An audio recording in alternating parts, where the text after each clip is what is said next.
For some of you that don't know, prior to me becoming a spiritual mentor and business coach, prior to me becoming a soul purpose success mentor, I actually have 13 years experience in the nonprofit sector. And really early on in my career, it was around age 23, I got some sage advice from my IT manager, my IT director at that time.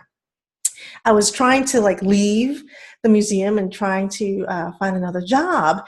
And he was the one that really guided me and pushed me and nudged me to take on, doing database work as a real career, right? Because his wife was a database consultant, and he was like, you're amazing, you're gifted, you could do this too. And so when I finally took that advice and started to step out to find a new job, I got this job offer from another organization. And I was heartbroken at what the salary offer was. So I ran to my IT director and I said, oh my God, I was actually mad, not just disappointed. I was like, oh my God, I should have gotten at least 5K more than this. And I was really upset about it. And he was just even keel. And he said, look, don't you worry about it. Don't take it personal, because they will only offer you what they think you'll accept. They will never offer you what you're really worth. And I really took that in, right? So again, his advice was, don't take it personal, because they will never offer you what you're worth. They'll only offer you what you will accept. And so at that point, it was like, well, screw that, right? I will always demand what I'm worth. If that's the game they're going to play, and if that's the game, if they're not going to pay me what I'm worth, then I'm just going to demand what I'm worth. I'll play that game, right? And so it really changed how I approached salary negotiations. It changed how I approached money conversations. It was a big deal. It's a big deal, right? So moving forward from that point, every time I left an organization to go to another organization, I always demanded what I felt I was worth. And of course, it was much more than what I was making. I never made a lateral move, right?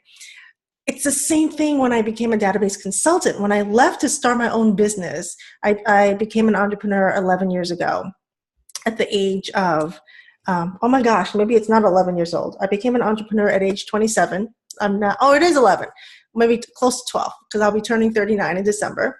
So when I became an entrepreneur 12 years ago, it was the same thing. With every new client for my then database business, I raised my prices. I always asked for what I was worth. I didn't wait. I want you to get this. I didn't wait for people to pay me or offer me my worth. I always ask for it. It's a very proactive thing, right? It felt good. I want you to get clear. It feels good to ask for what you're worth. And so when I performed, as I got paid for what I'm worth, I performed high, right? And so this is what I want you to take on. Owning your worth, owning your value is critical to you attracting higher income. So in my database business back then, with every new client, I raised my prices.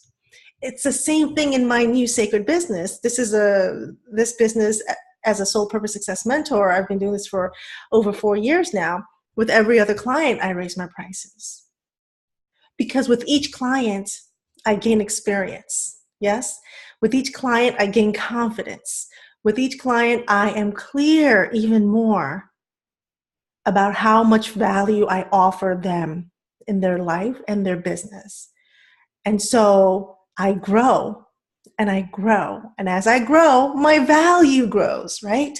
And so this is how I have been able to go from 4-figure clients to 5-figure clients within less than 2 years. Because with every new client or every other client, I raise my prices. And so I want you to take that on, right? You've got to be the one to say, this is what I'm worth. You've got to be the one to set that value, that number, that price that feels aligned to your special gifts and services. Don't wait for your clients to go, oh my God, I want to pay you more money. You've got to ask for more money. And I'll tell you, getting my first four-figure client back in November of 2015, that was a life changer. That saved my business. You can't sustain your business by, raising your price to like $100 an hour. If you really want to create more money, you've got to raise your prices. And if you look at your value, you'll see that you're worth it. If you look at your value, if you look at all the certifications that you've accumulated, if you look at all the people, even the ones that you've offered your services for free, all of that, in your experience pool is tremendous value. The conversations you've had with people, the things that you've learned, the love that you've offered, the guidance you've offered, how you've transformed folks in their minds around their health, their body, their possibilities. That's extremely valuable. It changes people's lives. You change people's lives for the better. Own that. Own your value. Start raising your prices and start getting closer to your true potential as a powerful leader in this world. So I hope this has been helpful to you. I am so grateful for that IT director, my other mentors, in my early 20s, my role models, my business coaches. I am so tremendous for their support and their sage advice. It is the reason, me owning my value is the reason for me having consistent income through my high-level program, okay? Having consistent income through my high-level program since November 2015. I could not be here in my business if I were not confident as heck about how I change my clients' lives, period. I change people's lives. I help their businesses grow. I help them deepen their spiritual connections to God. It just happens when people say yes to my work. I'm clear on that. And so I can charge accordingly, right?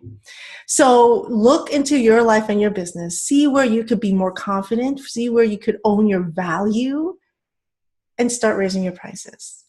Drop a comment below to let me know what you think and what action you're going to take next to grow your business and own your value. Thank you so much for tuning in. Namaste.